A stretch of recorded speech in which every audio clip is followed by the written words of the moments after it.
This video is dedicated to proving my point that the levels of vitamin C in tomato juice are affected by heat. For this experiment I'm gonna be using tomato juice, a solution made from tomato and 20 ml of distilled water, a solution made from 1 teaspoon of cornstarch and 20 ml distilled water, batted to test the levels of vitamin C, and a 20 ml cup and a 30 ml cup for taking samples, also a measurement spoon. We'll be starting by filtering the tomato juice to get rid of seeds.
Now that this has been done, we'll be taking a 30 ml sample of the original solution.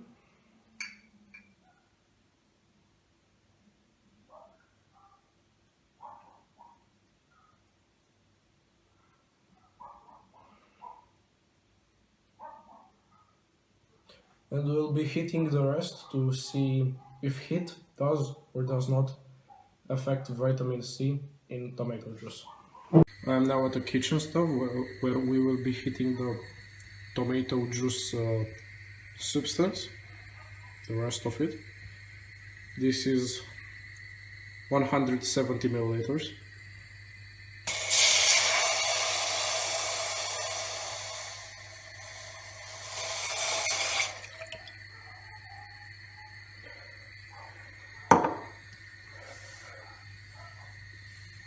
And we'll let it boil for approximately 1 minute and a half.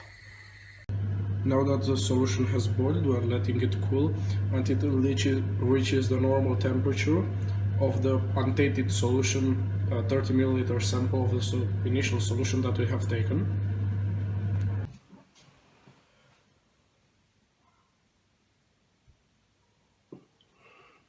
Now that the solution that has been exposed to heat has cooled off, we can start the analysis.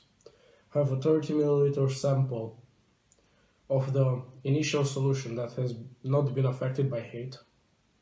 And I will now create two 30 milliliter samples of the one affected by heat.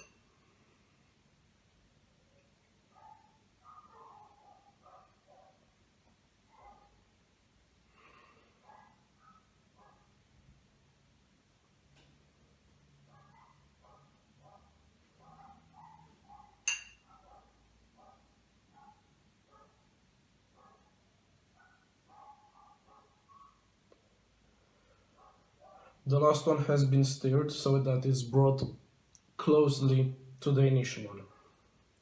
After this, we're going to add 1 milliliter of a starch solution to each one.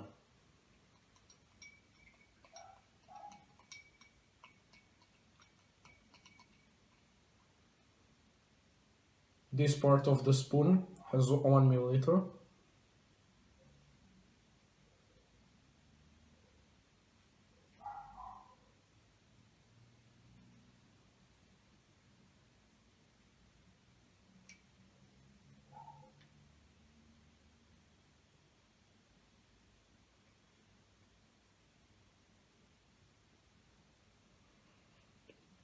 Now we mix all of them.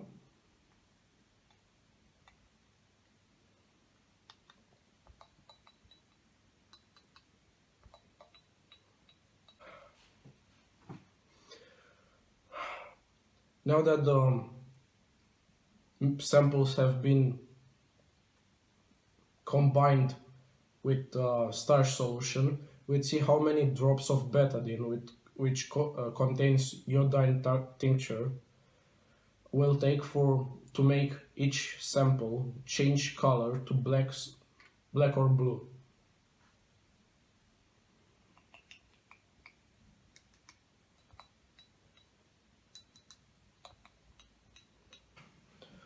First we have the normal solution, which has been not affected by heat. 1, 2, 3, 4, 5. Let's mix it.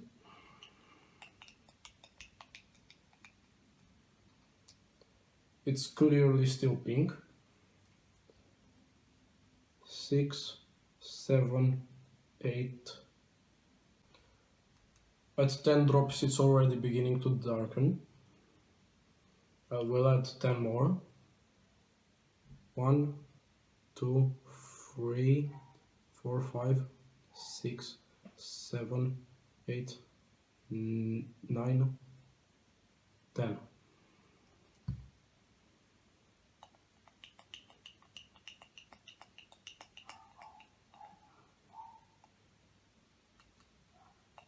It's now a brown color.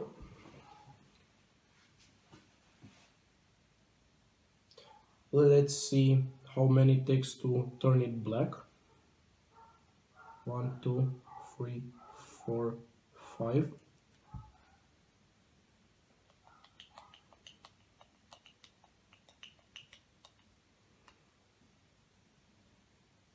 Six, 7, 8, 9, 10, 11.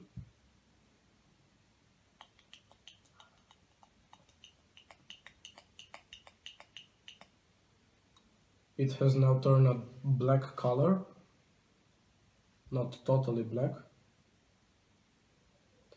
Let's see how many it takes for the heated but filtered one. 1, 2, 3, 4, 5.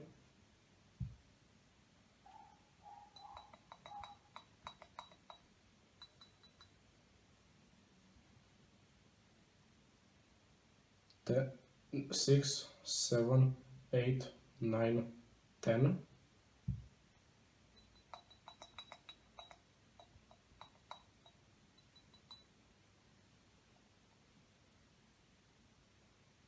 Eleven, 12, 13, 15, 16, 17,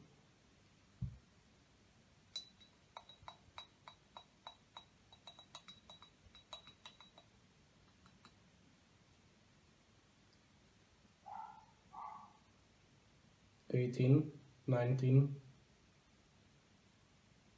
20, 21, 22, 23.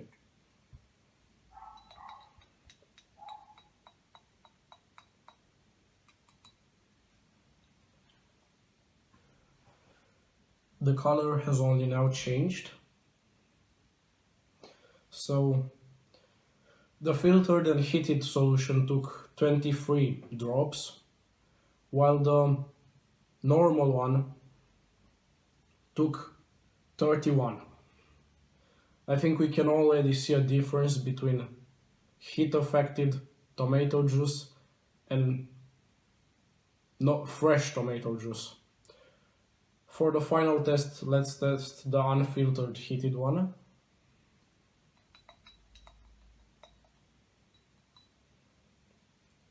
One, two, three, four, five. Normal. 6, 7, 8, 9, 10. Normal. 11, 12, 13, 15, 16, 17, 18, 19, 20.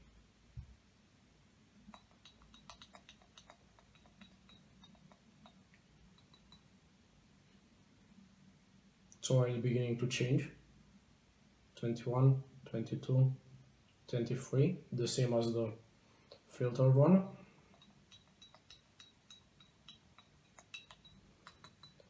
And it has changed color to brown,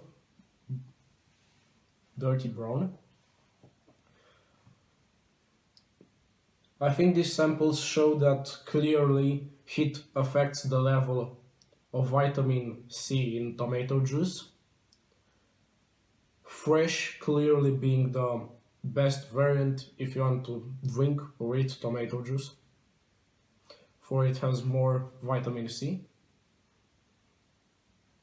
In conclusion, the vitamin C decreases as tomatoes are heated.